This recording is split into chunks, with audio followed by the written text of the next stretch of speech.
WWE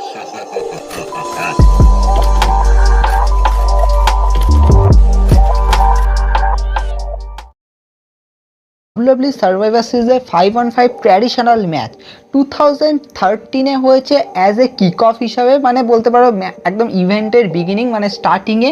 আর 2014-এ কখন হয়েছে main ইভেন্টটা। অবশ্য বলা যেতেই পারে যে এই দুটোর মধ্যে স্টোরি ছিল। মানে যদি 2013-এরটা দেখো তাহলে তো ওখানে কোনো স্টোরি ছিলই না, মানে কিছুভাবে একটা ম্যাচ ক্রিয়েট করতে হতো, তো ওই জন্য ভাবি মানে করে দিয়েছে। কিন্তু 2014 এটা ছিল অনেকটা ভারত আর ইংরেজের মানে আন্দোলনের মতো যাকে বলে, এখানে অথরিটি মানে শাসন করছিল, তো এরকমভাবে ম্যাচ ক্রিয়েট হয়েছিল। কিন্তু এই দুটো ম্যাচের মধ্যে সবথেকে বড় ব্যাপার হচ্ছে রোমান রেন্সের ডমিনেশন অ্যান্ড ডলফ জিগলারের সামহাউ সার্ভাইভার যাকে বলে। মানে ডলফ জিগলার সার্ভাইভ করেছিল কিন্তু রোমান রেন্স ডমিনেট করেছিল। কিন্তু who is the best solo survivor সেটাই হচ্ছে দেখার কথা।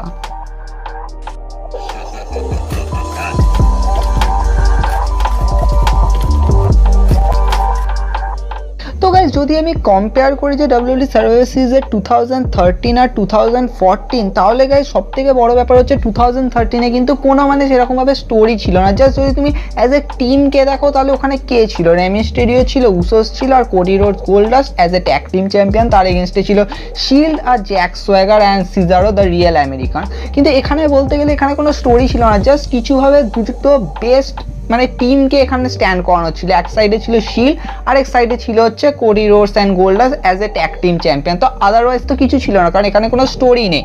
তো জাস্ট এমনি মানে বলতে গেলে জাস্ট এরকম মানে একটা ক্রিয়েট করে দিয়েছে, জাস্ট সার্ভাইভার সিরিজে 5-on-5 করতেই হতো, তো এখানে ভাই চলো বসিয়ে দিই। আর অনেক ম্যাচ ছিল তো তাই জন্য এটাকে বিগিনিংয়ে করে দিয়েছে, মানে স্টার্টিংয়ে করে দিয়েছে।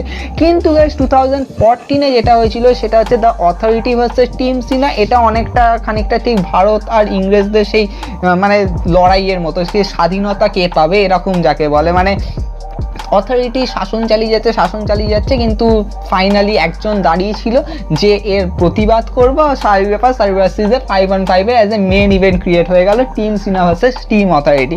কিন্তু যদি অ্যাজ এ কম্পেয়ার করো যে ফাইনালি কি হয়েছিল মানে রোমান রেন্স অ্যান্ড ডলফ জিগলারের মধ্যে যে ওই যে ফাইনাল যে সোলো সার্ভাইভারটা, তাহলে কিন্তু এখানে অনেক কিছু দেখতে পাওয়া যায়।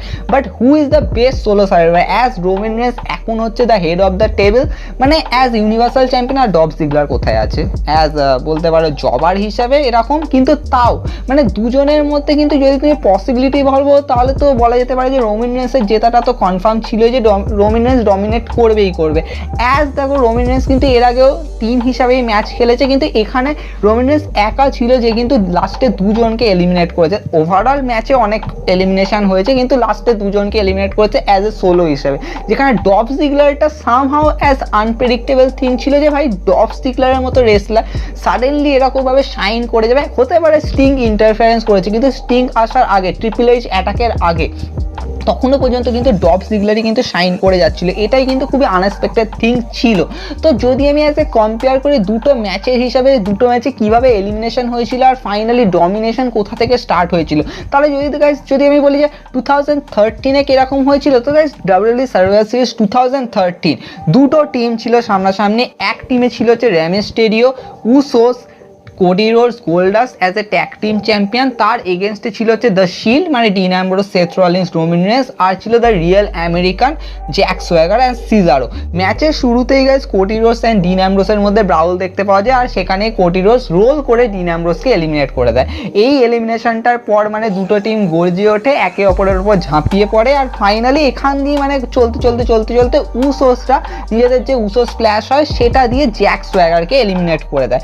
তারপরে গাইস কোডি রোডস সিজারোকে রোল করে আবার এলিমিনেট করে দেয়, মানে এখানে রোলই চলে যাচ্ছে। আর তারপরে দাঁড়িয়ে থাকে হচ্ছে এরকম একটা ব্যাপার যেখানে 5-on-2 Seth Rollins and Roman রেন্সের মুখ দেখো তোমরা, মানে পুরো টেনশনে চলে গেছে। Seth Rollins somehow as a লিডারের মতো কিন্তু কাজ করে। সামহাও কেন, সেথ রলিন্স কিন্তু অলওয়েজ লিডারের মতনই কাজ করে। সেথ রলিন্স বলছে আমরা পারবো, মানে এগিয়ে যা, মানে পুরো নেতাজির মতো নেতৃত্ব দিচ্ছে যাকে বলে। অ্যান্ড ফাইনালি গাইস এখান দিয়ে শুরু হয় হচ্ছে আসল ডমিনেশন হচ্ছে রোমান রেন্সের। গাইস রোমান রেন্স তারপর এলিমিনেট করে হচ্ছে জিমি উসোকে, আর তারপরে রোমান রেন্স এলিমিনেট করে হচ্ছে কোডি রোডসকে। Guys back to back elimination কিন্তু রোমান রেন্সের ওপর দিয়েই হয়। আর তারপর সেথ রলিন্স একটা কোমস্টম দিয়ে উসোস জে উসোকে এলিমিনেট করে। আর তারপরে গাইস রে মিস্টেরিও সেথ রলিন্সকে রোল করে এলিমিনেট করে দেয়। আর সেথ রলিন্স হেভি খেপে যায়, কারণ ব্যাক টু ব্যাক কিন্তু রোমান রেন্স আর সেথের মধ্যে কিন্তু একটা পার্টনারশিপ চলছিল, কিন্তু এখানে সাডেনলি ব্রেক হয়ে যায়। রোমান রেন্স সেখান দিয়ে guys as a solo survivor হিসেবে কিন্তু মানে ম্যাচটাকে ধরে, মানে আমি বলতে চাইছি সোলো হিসেবে ধরে, মানে একা। এখানে ছিল হচ্ছে 1-on-2, আই মিন 2-on-1 বলা উচিত ছিল, কিন্তু 1 মানে রোমান রেন্স একা ভারী পড়েছে সবার উপর, তাই জন্য বলা যেতে পারে যে 1-on-2।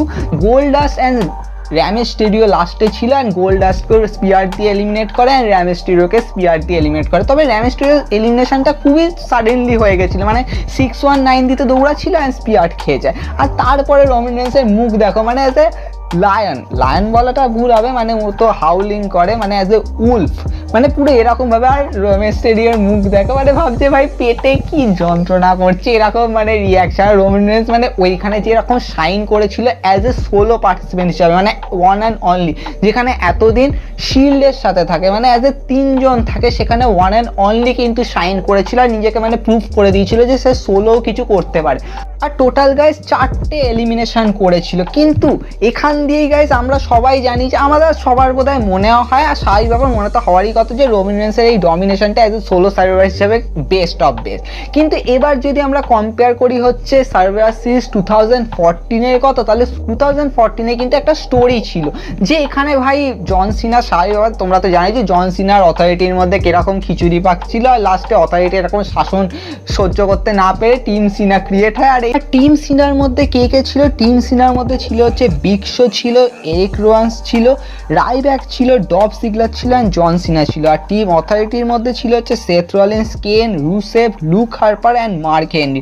তো এই ম্যাচটা স্টার্টিংই হয়েছিল খুবই মানে অ্যামেজিং ভাবে, যেখানে ট্রিপল এইচের পুরো জ ড্রপিং হয়ে গেছিলো। ট্রিপল এইচ ভাবতেও পারেনি, জ ড্রপিং ট্রিপল এইচের হয়নি, স্টেফেনি ম্যানের হয়েছিল, যখন বিগ শো মানে স্টার্টিংই করেছিল কেও পাঞ্চ দিয়ে অ্যান্ড মার্ক হেনরিকে এলিমিনেট করে দেয়। অ্যান্ড তারপরে দেখতে পাওয়া যায় যে রুসেভ এলিমিনেট করে হচ্ছে রাইব্যাককে ওই সাইড কিক দিয়ে। তারপরে দেখতে পাওয়া যায় ডব সিগলার রুসেভকে এলিমিনেট করে ভিয়া কাউন্ট আউট। তারপরে গাইস আমরা দেখি যে লুক হার্পার আর এরিক রোয়ান্সের মধ্যে অ্যাজ তারা যে হোয়াইট ফ্যামিলির টিম ছিল, তো টিম মেম্বার ছিল, তো সাই ব্যাপার ওদের মধ্যে তো ব্রাউল হতেই হতো। তো লুক হার্পার রোয়ানকে এলিমিনেট করে দেয়। অ্যান্ড দেন সাডেনলি একটা মানে শকিং টার্ন আসে, আর যেখান থেকে আমরা সবাই ভেবে ফেলেছিলাম যে অথরিটি জিতবে। স্বাভাবিক ব্যাপার, যতজন তখন দেখছিল সবাই ভেবে ফেলছিল অথরিটি জিতবে, তার কারণ হচ্ছে বিগ শো সাডেনলি কেও পাঞ্চ দিয়ে দেয় সিনাকে, অ্যান্ড সেথ রলিন্স সিনার ওপর পিন করে এলিমিনেট করে দেন। বিগ শো নিজেই লেফট হয়ে যায় ম্যাচ থেকে। তো স্বাভাবিক ব্যাপার, সেইখান থেকে গাইস শুরু হয় হচ্ছে ডব জিগলারের অ্যাজ এ সোলো ম্যাচ খেলা। ডব জিগলার ব্যাক টু ব্যাক এলিমিনেশন করা স্টার্ট করে। ডব জিগলার ফার্স্টে সুপার কিক অ্যান্ড জিগজ্যাগ দিয়ে তো কেনকে এলিমিনেট করে, অ্যান্ড তারপর রোল করে লুক হার্পারকে এলিমিনেট করে। অ্যান্ড তারপর তো ভাই ট্রিপল এইচ আর স্টেফেনি ম্যানের পুরো মাথা চড়ে যায়, কারণ এখানে তো ফাইনালি ভাই কিছু একটা হতেই হতো, কারণ এখানে 1-on-1 সিচুয়েশন চলে এসছে। কিন্তু কি আর বলা চলে, মানে ডব জিগলার সেথ রলিন্সের ওপর একটা জিগজ্যাগ লাগিয়ে দেয়, কিন্তু ট্রিপল এইচ সেখানেও মানে পিন হতে দেবে না, তখন লাফিয়ে আসে আর টপ জিগলারের উপর অ্যাটাক শুরু করে দেয়। আর তখনই আবার একটা শকিং মোমেন্ট চলে আসে, মানে বিগ শো সিনাকে কেও পাঞ্চ দিয়েছে, মানে শকিং এর পর শকিং। স্টিং এখান দিয়ে চলে আসে, আর স্টিং এর সাথে তো স্বাভাবিক ব্যাপার, তোমরা বুঝতেই পারছো ইন ফিউচার স্টিং আর ট্রিপল এইচের একটা স্টোরি আনতেই হতো, মানে স্টোরির পর স্টোরি আনতেই হতো।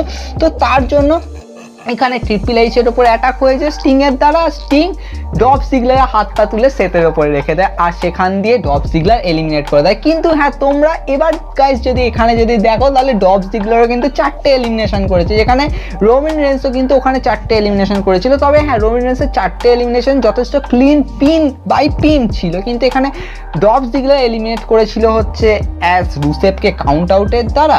আর এখানে ভাই যদি লাস্টের কথা বলো, তাহলে কিন্তু লাস্টে সেথ রলিন্স পিন হয়ে যেত, সেখানে ট্রিপল এইচ ইন্টারফেয়ার করেছিল, কিন্তু ফাইনালি ভাই কে বাঁচে এরকম যাকে বলে ব্যাপার স্যাপার। তো এখানে ভাই লাস্টে তো ডব জিগলার অ্যাজ স্টিং এর ইন্টারফেয়ারেন্সের পরেও ডব জিগলার পিন করে দেয়। ডব জিগলার নিজেও শক ছিল ভাই। এখানে দেখো রোমান রেন্সের মুখ কিন্তু অত শক ছিল, রোমান রেন্স জানতো যে আমি ডমিনেট করেছি, কিন্তু ডব জিগলার তো ভাবছে আমি সার্ভাইভ করেছি। মানে এখানে Roman Reigns as a dominator, আর এখানে ডব জিগলার অ্যাজ এ সার্ভাইভার। আর লাস্টে স্বাভাবিক ব্যাপার জন সিনা তো হাক দেবেই, স্বাভাবিক ব্যাপার টিম সিনা জিতে গেছে।